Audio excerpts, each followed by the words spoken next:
The first day that Israel was ever established was the same day that they were first invaded, which also happens to be my birthday, May 15th.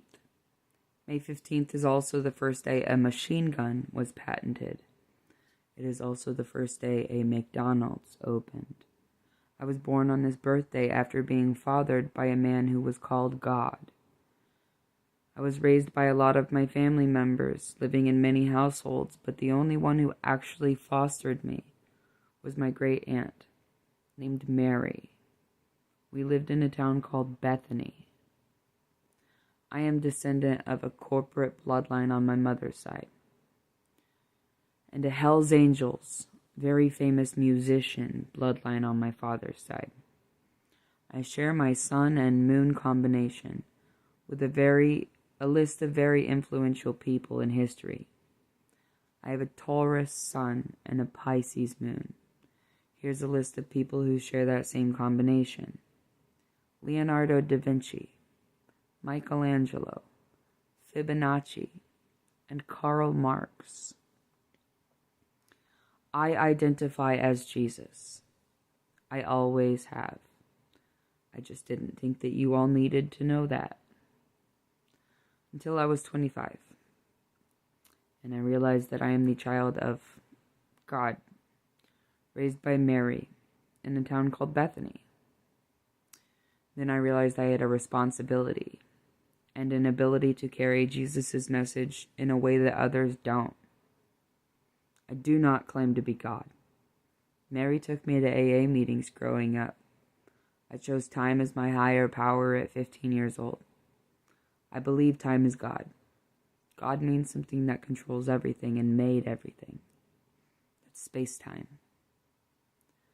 I was the child of a man that people called God, and perhaps it's my destiny, and always was, to discover the true creator of the universe and to tell my Father and all men that we are not God. And while he's not God, he is very much Jesus as well. He was called God because he could slap someone to sleep with an open hand. So could Jesus. You don't have to be God to have his hands.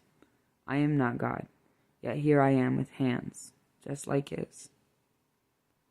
They do some good work. It's definitely God in these hands. I have never fought anyone who didn't exclaim, Jesus Christ! You don't have to be God to be a force to be reckoned with. I've been Jesus publicly for over 5 years now, and although you'll find Americans as my main support, that's not how it started. Americans were cowardly with me at first. Still, even when you believed in me. It was Muslims who first accepted me. It was Muslims who first helped me amplify my voice. I needed to be amplified. My life was at risk.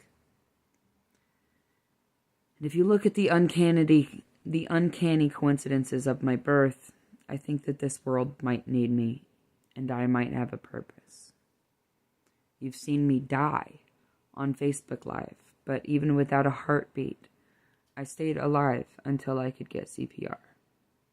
I've spent time without oxygen and a heartbeat before. And here I am, cognitive and brilliant. I was burnt on 90% of my body before I was even 2 years old. And here I am, beautiful, without scarring. I've been bullied, oppressed, and underestimated my entire life. Yet here I am, still a believer that good people exist.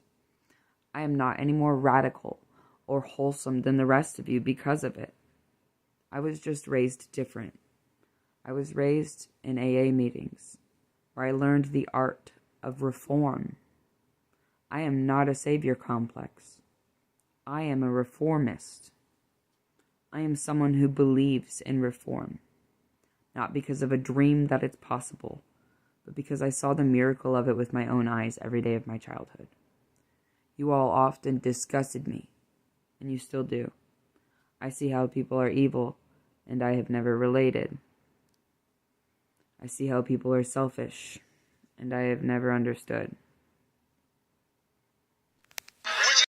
I've seen people be selfish, and I have never understood. But still, I truly believe it's possible for you to change if you decided to. Not because of a glimmer of hope or an idealism. It's not a hypothesis. I have seen it. I have seen the evilest of people change their ways and devote their lives to helping others heal. I've seen it. I didn't grow up in church. I refused to go to Mass as a child. Church made me very angry and scared. I got too many mirror neurons. I can't stand to see Jesus crucified over and over again. It made me swear I could remember it. But I knew better than to tell people that. People in churches I grew up around, they didn't love God. They didn't love our planet or our species.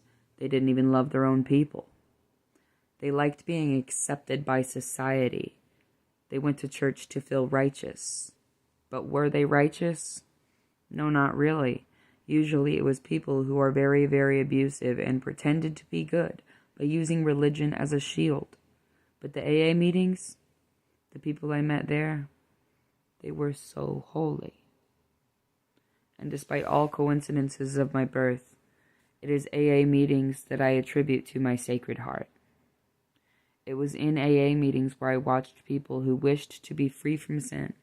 So they confessed, they grew, they helped others, they practiced rigorous honesty, they learned the art of the apology, they sponsored and fostered each other, and not once did they have to force their religion or God onto anyone.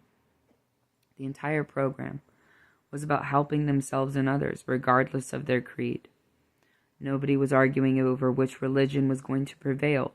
They discussed solutions and making themselves and the world a better place, one day at a time. It's not your religion that makes you sacred. It's not your faith that designates your bloodline chosen. It's how much you care enough to have faith that humanity can change, instead of judging them as if you are God himself. Israel was established on May 15th. So was I. I stand with Palestine and their right to exist. I stand against genocide. I stand against bombing a country that is half children. Jews might be chosen. I'm not God, so I don't know and cannot say. I can't speak for all of time and creation. Israel should try it. Israel is not God, so they should stop taking life as if they are God. If they want to take life, they were given their own to do that with if they pleased. But judging people as if you are God and condemning them to death, that's not called being chosen. I know about being chosen. I'm the child of God raised by Mary in a town called Bethany. Born on May 15th, the anniversary of Israel's establishment and their first invasion. I know what it feels like to be chosen by the universe and the Maker. And you know what I don't do? I don't kill people. I have carpet bombed 0 children. Israel should learn the difference between being chosen by God and playing God. Israel has no right to murder children. You were supposedly chosen by God, and what are you going to do with it? God's chosen people. I'm going to let you in on a secret. They're chosen to heal this planet, not to eat babies. Dear Israel, you're disgusting, an affront to the Creator, and if you were chosen, good for you. You are still not God. You have no right to murder children because you want the oil that they stand on. Free Palestine, free the children, they are the future. You are not chosen if you are wiping out whole generations. You're war criminals. You are not allowed to murder innocent children and force us to bow and say you're chosen by God. It is God who takes and gives life, not the chosen. The ones who are actually chosen, we have the job of cleaning up messes of your types. Most sincerely, Jesus Christ. Israel is not God, so quit using your religion to say you're chosen by God. If you were chosen by God, you wouldn't be using that power to hoard false idols and to kill children. Me and Israel have the same birthday. If they're chosen, so am I. And guess what I'm doing with my chosen status? I'm calling for a free Palestine. Israel is not my God, and I have no responsibility to bow to them as such. If Israel is so high up above the rest of us, then maybe they should do us a favor and jump. I'll never pray to them.